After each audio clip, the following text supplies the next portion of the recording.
Ponorogo. Dahulu kala ada seorang putri yang cantik jelita bernama Dewi Sanggalangit. Putri seorang raja yang terkenal di Kediri. Banyak raja yang ingin meminangnya karena sifatnya yang lemah lembut. Namun, Dewi Sanggalangit belum berminat untuk berumah tangga.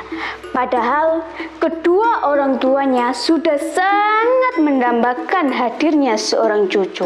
Anakku, sampai kapan kau menolak setiap pangeran yang datang melamarmu? Ayahanda, hamba belum berminat untuk bersuami.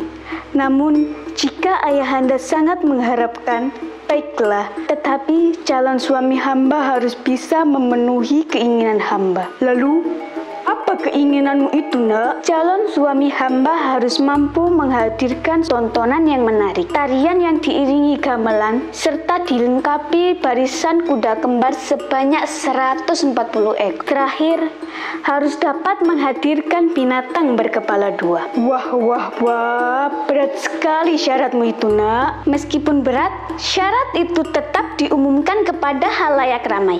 Siapa saja boleh mengikuti sayembara itu.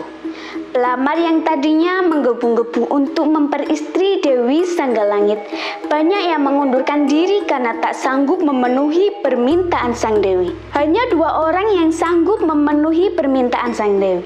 Mereka adalah Raja Singabarong dari Kerajaan Lodaya dan Raja Kelanaswandana dari Kerajaan Bandar Angin. Raja Singabarong adalah raja yang bengis dan kejam. Ia seorang manusia berkepala harimau, berbulu lebat dan penuh dengan kutu-kutu. Sedangkan Raja Kelanaswandana adalah raja yang adil dan bijaksana.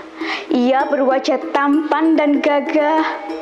Raja Singabarong memerintahkan Pati Derkala untuk menyelidiki berbagai upaya yang dilakukan Raja Kelana. Ampun Baginda, si Kelanaswandana hampir berhasil mewujudkan permintaan sang Dewi. Wah, celaka.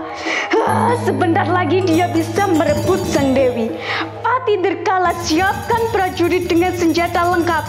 Kita serbu ke Kerajaan Bandar Angin. Di sisi lain, Raja Kelana dapat menyiapkan permintaan sang Dewi.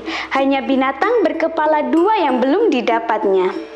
Raja Kelana mencium gelagat kurang baik dari kerajaan tetangga. Ternyata benar bahwa ada penyusup dari Kerajaan Lodaya. Akhirnya, prajurit Lodaya diserang oleh prajurit Bandar Angin. Sementara itu, Raja Singabarong yang menunggu laporan dari prajurit mata-mata merasa gelisah. Ia segera memerintahkan Pati Derkala menyusul ke perbatasan. Sementara, dia sendiri segera pergi ke Taman Sari untuk menemui burung merak, karena kepalanya terasa gatal. Burung merak itu segera hinggap mematuki kutu-kutu di kepala Raja Singabarong. Patukannya terasa nikmat sehingga Raja Singabarong terlena dan tertidur.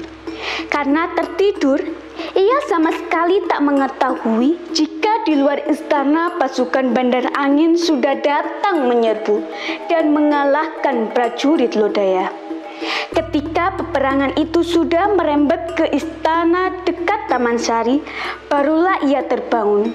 Raja Singabarong terkejut sekali karena tiba-tiba di sampingnya sudah ada Raja Kelana. Hai Raja Kelana, mau apa kau datang ke sini?